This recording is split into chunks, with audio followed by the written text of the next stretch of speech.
Welcome to the Hello Seattle podcast, a local perspective on living in and moving to Seattle. Yeah, we're excited to introduce you to people, places, and communities that make living in our hometown special. Hello, Seattle. I'm your host, Zach McDonald, and real estate agent. And I'm your host, Dan Keller, and we are going straight into investing in real estate today. This is a hot topic. It's kind of fueled by an article, a video, actually, an interview that I saw of Warren Buffett. And Warren Buffett, if you've been living under a rock or you don't know who Warren Buffett is, arguably he could be one of the wealthiest people in America. And he's not known for going out and praising real estate. He's known for investing in businesses and investing in equities, the stock market, right? Well, he came out and said, you know, if he could do it all over again, knowing what he knows now, he would have purchased 200,000 single family homes, hired a property management company, and he would have, and then he built this, the reason why, you know, it's a hedge against inflation. It's the number one way to short the US dollar and all these other things. But there's so many benefits to owning real estate versus just investing in businesses in the stock market. And so, and his advice in this interview on CNBC, and you can look at it, you can Google it or look it up, or I'll even put the link in the description below to it, was to first-time home buyers, a case for buying a home today. So, anyhow, every first-time home buyer is just ready to buy 200,000 rentals. Well, it's just a case for obvious, what we do for a living. I'm a mortgage professional and real estate investor. I have been for about 16 years. Been investing in real estate for about 24, 25 years. I know you are as well. So today we're going to go kind of real estate investing 101, why you should buy real estate, and then why you should, if you want to invest, own multiple homes. And how to do it. Yeah, and owning multiple homes isn't for everyone. And just because you don't buy rental properties doesn't mean you can't invest in real estate and or you aren't investing in real estate. And we're not even going to talk about all the ways to invest in real estate today, right? We're going to talk mainly about buying a primary residence. And then there's a strategy where people might buy and hold their primary residences over time. So before we jump into that and get too far ahead of ourselves, why don't you talk about the mortgage market here for a minute or less, real quick? Every week on our podcast, we spend 60 seconds on mortgage and then 60 seconds on real estate, what it's currently doing. So, hey, mortgage rates, contrary to what I've said for the last probably, 2.5 months, they actually have gone up over the last week. So we saw some inflation numbers. We thought the Fed thought they had inflation under control. And then we get some inflation numbers that were just came way out of left field and showed, stronger than expected numbers. And so the stock market didn't like it. Wall Street didn't like it, nor did the bond market. And so we saw an uptick of about 0.25% in interest rates. So now we're back over that 7% mark on 30-year fixed rates. But I have not seen the counter to that. I haven't seen a slowdown in real estate, and I haven't seen a slowdown in apps. In fact, I think the recent drop in mortgage rates kind of gave consumers some confidence to get back out there, that there's hope. But right now, mortgage rates did go up over the last week and a half, just a little. Yeah, well, and you were talking about the consumers. So the overwhelming sentiment here is that the market is picking up. We don't have a lot of inventory in the Seattle housing market, and our market might be different than others, but not a lot of inventory, not enough houses available. Buyers are thinking, hey, interest rates are going to come down. And I think the confidence that that's happening sooner rather than later has returned. Obviously, the markets aren't agreeing with us at the moment, but the Fed has indicated that they do plan to drop rates probably later in the year now. But buyers are wanting to get a house at the lower prices before some of the competition returns.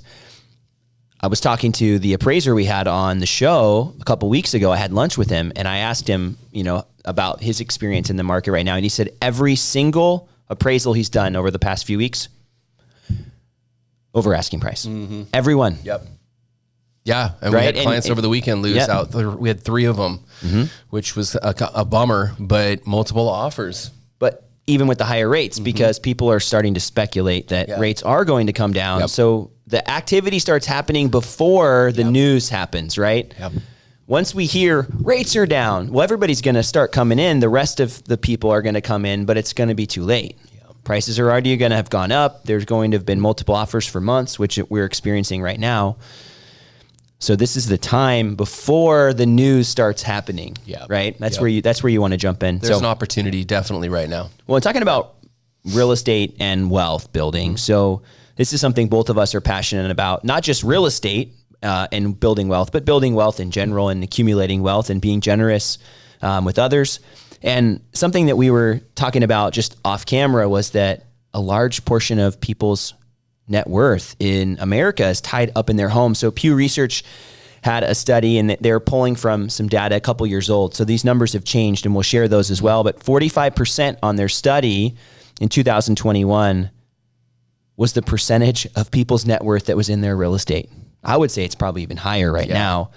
And in their study at the time, the average, and this would be median, right? The median American had a net worth of $58,000, cash net worth. And with a home, the ones that owned a home, their median net worth was 167. So, 45%. It's not quite triple, maybe, 2X, a little bit more than 2X. So interesting information, but it just shows how important owning real estate is to your financial situation and financial picture.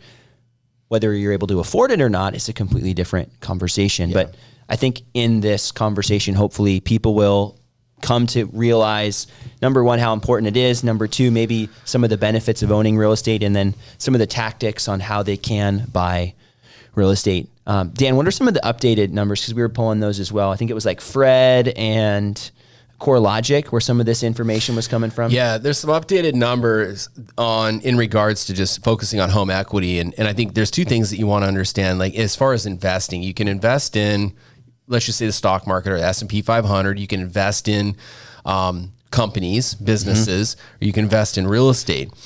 So the U.S. residential real estate market is worth about $44 trillion. Wow. Okay. That's compared to about $37 trillion for the market cap of the S&P 500, or $40 trillion for the total valuation of all U.S. public companies. And so, holy smokes. Yeah. And then what we're going to do is we're going to talk about why. All right. So why real estate versus the S&P 500 or other types of investments, bonds, whatever that might be. And just to be clear, we're not against the S&P 500. No. But we think that real estate is the one that you should focus on to start with. Well, you and I both, I'm a little older than you, but we were both coached. Just a little bit. In the same company, right? The same organization. Yeah, similar mentors throughout life. Similar mentors. And my mentor, and maybe I helped present this to you, maybe, I don't know. I think you're the one that shared this with me the first time. Yeah. So about 6 years ago, I learned this about 8 years ago. And it's a simple pie chart called the Wealth Accumulator. And this was taught by very wealthy people, my mentor. But it's worth like 100 mil, right? Yeah, or more. Yeah. Now it's, 150 plus. Yeah. And then he was taught this by his mentor, which was, he's worth over $500 million. So the idea, and these are not like I inherited a bunch of money. These are people self-made, very money. wealthy people. Like, how did they do this from scratch? And I believe this wholeheartedly, and I know you do too, because I'm living proof. There's 4 quadrants to this wealth accumulator, and this is what I teach every single one of my clients. I teach it more thoroughly. If you want to go to budgetwithdan.com, it's free. You don't have to put your email in. You can find all this information, the 6 steps to wealth. It's a great resource. Yeah, budgetwithdan.com. Okay. I'll pat you on the back for yourself. Thanks, man. But the wealth accumulator looks like this. Number 1, I believe you should have an emergency fund. An emergency fund is typically 1 to 3 months in reserves set aside of your total monthly living expenses, bills, food, survival, everything. So 1 to 3 months, emergency fund. Number 2, you need to own a home. And this is residential primary real estate. You're going to live in this home, okay, for now. Number 3, you should contribute and aim to maxing out your 401k every single year. I think right now it's north of $20,000 a year you can contribute to. So especially if you work for an employer that can match or does match that, any contributions. And then number 4, whatever's left over, you should invest in the stock market. Now, this is not financial advice by any means, but this is a 4-quadrant wealth accumulator that if you did all 4 of these things and you did practice these over time, you would create substantial wealth. Now, all we're going to focus on today is quadrant number 2, and that's owning a home. Yeah. Awesome. I also would like to say that, this is a simplistic formula for accumulating wealth, but it's okay for things to be simple. Usually the best things are simple. They're just hard to do. It's hard to execute, even the wealth accumulator. It's hard to execute having reserves and buying a house and faithfully contributing to retirement accounts and tax advantaged accounts and contributing to your savings on a regular basis. That's hard to do. It sounds really easy, but in reality, if everybody did it, I think the net worth numbers would look a little different than we were just talking about at the beginning of this episode. So, yeah, Zach, I had a conversation with a client the other day, and I was going through the pre-approval process with them, and they're older, they're probably in their 50s, and I share this information, my philosophy, with everyone, and the dad jumped in and he says, you know what? We have a son who's at Arizona State University right now. He's 20 years old. And ever since he was about 16, 17 years old, he had these huge aspirations that he wanted to be a millionaire by the time he was 21. Mm-hmm. And, they're telling me about their son and this and that. And I said, well, how old's your son right now? And he goes, he's going to be 21 in 4 months. And I said, so how's he going toward his goal? And he was like, well, he's got a little over $100,000 in the bank. And I said, that's pretty good for 21. I love that. Yeah. Shoot for the stars. And if you miss, you still got 100. How high you've climbed, right? You got 21 years old, 100 grand in the bank. Yeah. When I was 21, I think I was trying to pay off a last student loan, and I ended up, I think I was 22 in this. Yeah. I think when I was 22, I had like $200 in the bank and no debt, which I was pretty proud of graduating college. Right. But man, 100K. What I told the parents, my clients, were, does your son understand what it takes to become a millionaire? And so many people think it's making $1 million or making a bunch of money. And I said, the sooner your son understands how to leverage money, other people's money, and how money works, the quicker he'll become a millionaire. And they said, what do you mean by that? And I said, if I was your son, I'd be doing everything I could to buy a home, number one. Mm-hmm. Number two, I would invest every last dollar into a leveraged account, like the S&P 500, something like that.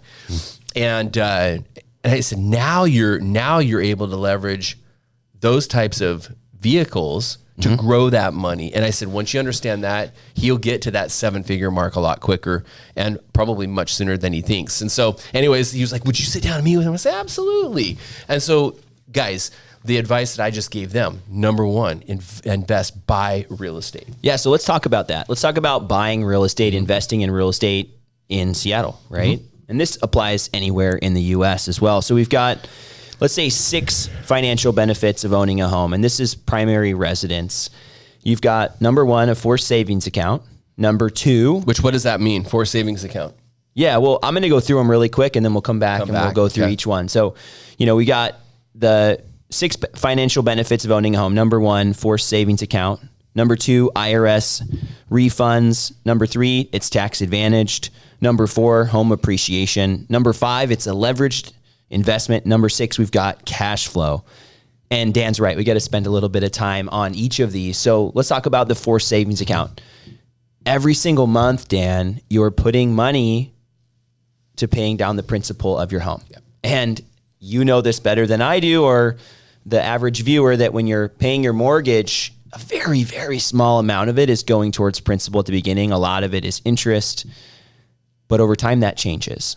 But at the very least, you're putting a little bit of money every single month towards paying down the principal balance, which is building equity in your home. Mm-hmm. Did you want to add anything to that? No, you're going to pay rent, or you're going to pay someone. The way I look at it is, you're going to pay your mortgage, you're going to pay someone else's mortgage if you're paying rent.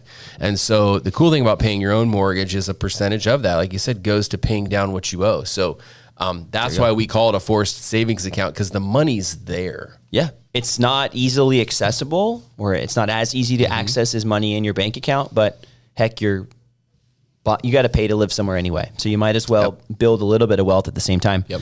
IRS tax refunds. I'm not an accountant, so I'll just say that here off the cuff, but it is pretty readily available information that there are benefits to paying a mortgage. You're going to have be able to reduce your income up to a certain amount based on those mortgage payments that you make. And I believe PMI is also included on there. And I just got a notice that I paid some points to get my mortgage rate, which is pretty much required these days. Yeah. Maybe not required in other markets, but with the current rates and mortgage environment. And I got a note on how much I paid in points that I get to deduct this year as well. So again, there are benefits. This is just primary residential real estate, right? Investing and buying investment properties has different tax benefits that we're not going to talk about today.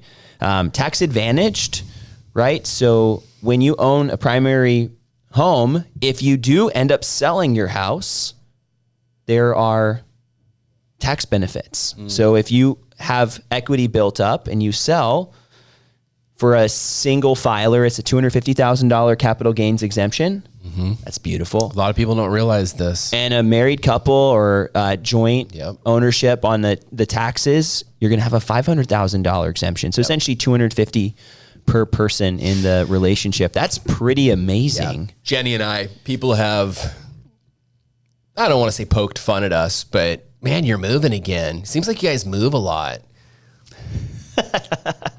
And when I hit back with this, going, yeah, it's funny. We do move every 4. Now, this particular house, it's because we were going through a stage in our life too, where we were growing.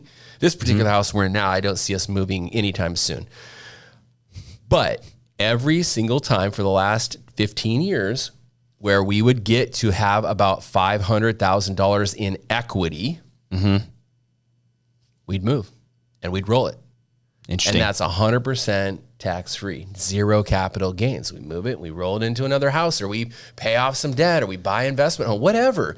You can do whatever you want with that money. The IRS is not going to bug you over it. Yeah, it's amazing. And especially if you're, seeing a lot of equity build up. So, I mean, Christina and I just sold our primary residence. Again, there are pros and cons to that. I made a video about that, and it's obvious. It's been a hot button because a lot of people have watched it and commented on it. I argued for why you might not want to sell, or why you might want to sell your primary residence, which you, I know, have done most of the time as well. Sold the primary residence, but then bought rental properties separately.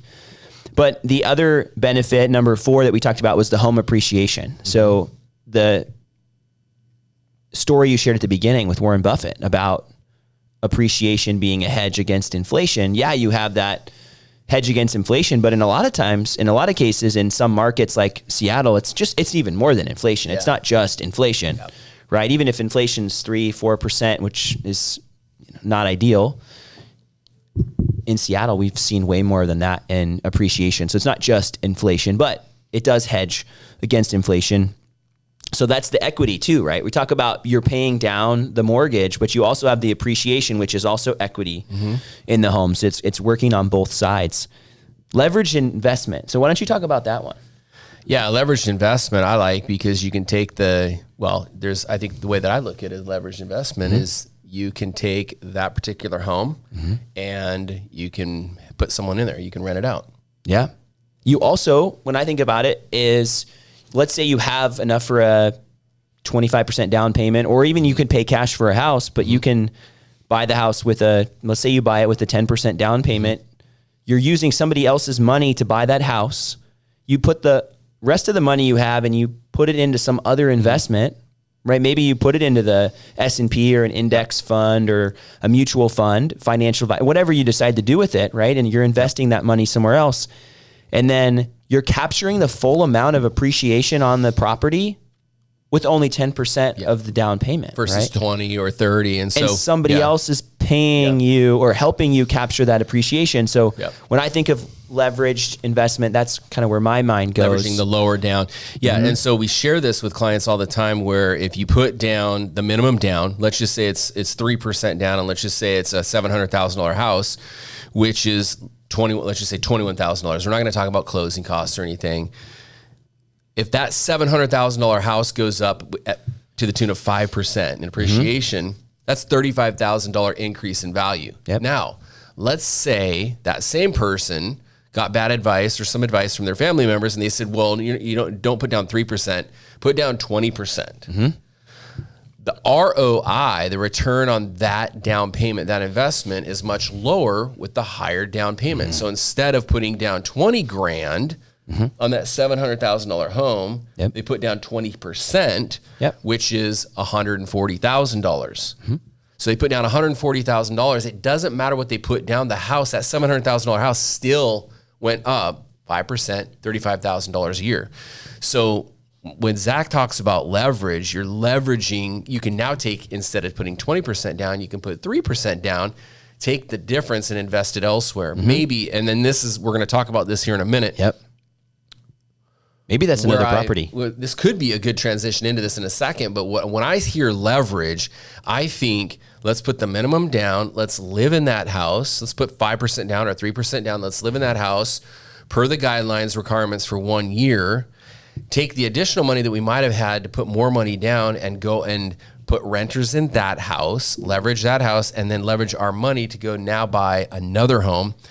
And if you do this every 2 years or every year, and you do this for 5 or 6 or 7 or 8 years, next thing you know, you have 5 or 6 investment homes. That's massive leverage. And they're all appreciating based off of wherever you're buying that house. Your tenants are now all paying down your mortgage for you. You're getting tax benefits for being a business owner now. A little different tax benefits maybe than you would as a primary residence owner. So there's massive leverage. Well, cash flow, right? That was number 6. So now you're kind of pushing on cash flow. And the reason why we put cash flow at number 6, where interest rates are at today and home values, you may not necessarily cash flow, meaning make money from your tenants every single month. And even if it's tough. And even if you're putting down lesser than 20%, it's going to be even tougher. And so that would be the cherry on top of the sundae, that you're actually cash flowing and making money. But you'll get to a point one day as rents continue to climb, as you pay down that principal balance. And then here was this, I loved what Warren Buffett said in this video. The number one way to short the US dollar is to buy real estate, leverage real estate, get a mortgage for real estate. Because here's the thing. If you bought a home today at 6% interest rate, and 7 years from now or 8 years from now, rates drop down into the 4s or 5s, you can refinance. And so you've just locked in a lower rate. And a lower payment. And a payment. So, and then at that particular time, you might be in a position now, wow, I'm cash flowing. Well, we talk about inflation too, right? So if you look back in Seattle and you're looking at people that bought a house 40 years ago for $100,000 or less, it's gross to think that the dollar is that devalued. But you know, there you think, oh, they had a $500 a month mortgage payment. That was a lot back then. It's not now. So to think of the equivalent now, it's like, oh yeah, my mortgage payment's $5,000 a month. It might be 20 in the future. Which is gross to think about and scary to think about, but it's a reality that we face and will likely see. So let's talk about the buying of primary residential real estate. So we talked about buying and selling. So that was an option, right? So if you buy one house, this is an example just recently for myself. I sold a home that I owned in Edmonds. We bought it for $546,000. I think it was $540 plus some closing costs rolled in. We sold it for $899 after 5 years. I think I walked away with like $300 plus $1,000. I put a $50,000 down payment. That's a pretty good ROI, right? And I got to reap all of these benefits, and I even got to cash flow because I rented out my basement. You had massive leverage on that. So I had somebody helping me pay my mortgage, and I was capturing all the benefits of being owning a home and a primary residence. And then to think, okay, then I sold it. I've got the tax advantages. It's a pretty awesome setup. So for some people, maybe it's like, why would I buy a house? It's just me. Or maybe the payments are a little uncomfortable, but you can still do it. That's where you might have a roommate or two help you make those payments for a while until that mortgage becomes a little bit more easily paid, or your life stage changes, but then you're still capturing all those benefits of owning a home in the sense of primary residence.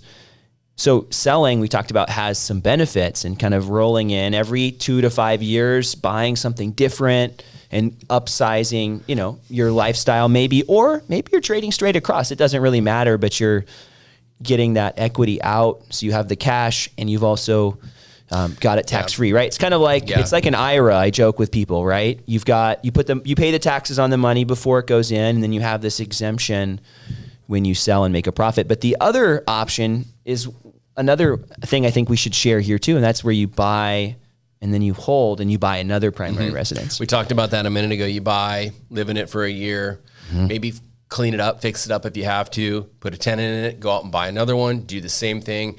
I'm not an advocate of buying the nicest house on the property or the nicest house on the street. Buy one that needs a little bit of love, live in it, tune it up. Your first home is never your dream home, stuff like that. And this, I want to make this point right now. If you're younger or if you're just getting started, you have to understand that you can never out-earn appreciation. I think it's so big. I teach all of my clients this. Prove me wrong. I'm sure there's going to be someone out there on the internet that's going to be like, yeah, blah, blah, blah, blah, blah. But listen, if you just go off of basic statistics over the last 40 years, you cannot out-earn appreciation. Buy residential real estate. If it goes up, like real estate has over the last 40 years, 7% appreciation a year, $700,000 home going up at 7% appreciation. That's $49,000 a year. Go to your boss right now and say, hey, Mr. Boss, I'd like a $49,000 a year pay raise. What do you think they're going to say?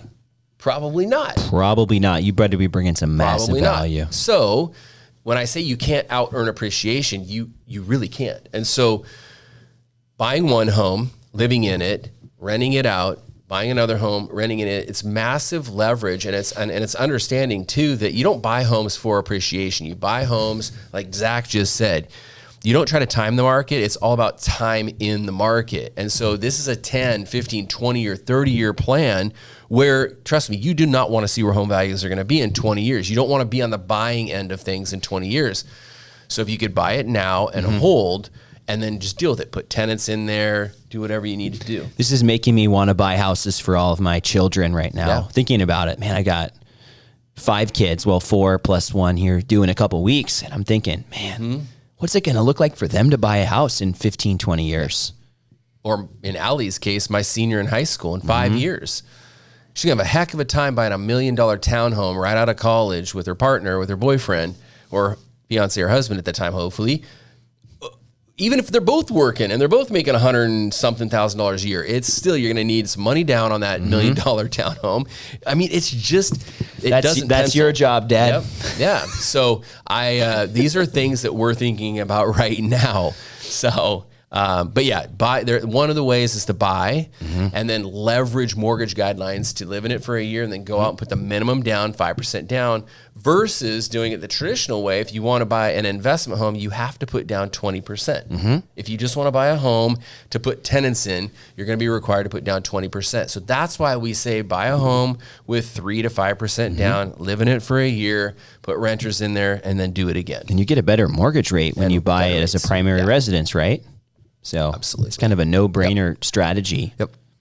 Cool. Well, we're super glad that you tuned in here today. Hopefully that this information about investing in real estate was helpful for you. And if you have questions about buying or selling in the Seattle area, we would love to be a resource for you. Dan has a lot of great tools to talk through the different mortgage scenarios. And make sure you go to budgetwithdan.com. Seriously, go there and take a look. And then Zach, this is just the first step of probably a 3 or 4 step series we're going to do on investing. So we got a great guest coming in next week. I don't want to spoil it, but it has to do with investing, and it's going to be, that one's going to be hot. Yeah. And I mean, again, we've talked about some other different people having, property manager on. I think that's a common fear people have, buying rental properties. So we're excited to continue to bring you content that's relevant and helpful for, owning and living in the Seattle area. I think we'll wrap it up with that. That's it. Yeah. Goodbye, Seattle.